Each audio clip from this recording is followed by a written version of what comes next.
Il più grande concorso mondiale per numero di fotografie fa tappa a Verona.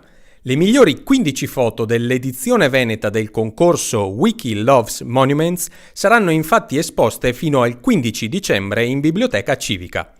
Ci parla dell'iniziativa, presentata questa mattina, Marco Chemello, dell'associazione Wikimedia Italia.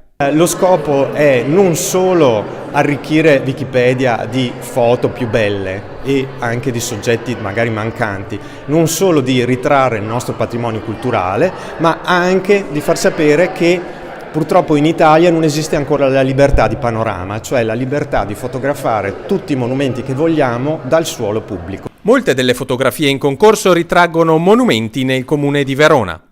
Claudio Concina ha vinto il primo premio proprio con uno scatto notturno di Palazzo Barbieri. Abbiamo pensato che invece di proporre una pur bellissima immagine dell'arena che aveva scattato, di proporre un'immagine un po' meno conosciuta all'esterno, quindi al di fuori di Verona, e quindi questo palazzo neoclassico, Palazzo Barbieri, e in una visione abbastanza inedita notturna. Non solo palazzi e monumenti, ma anche soggetti naturalistici, come nel caso del secondo premio andato a Filli Vianello. In questo caso, nel caso del secondo premio, per esempio, abbiamo un soggetto naturalistico, perché anche la natura, anche i soggetti della natura fanno parte dei monumenti, dei beni culturali italiani, e questa è una cosa da sapere.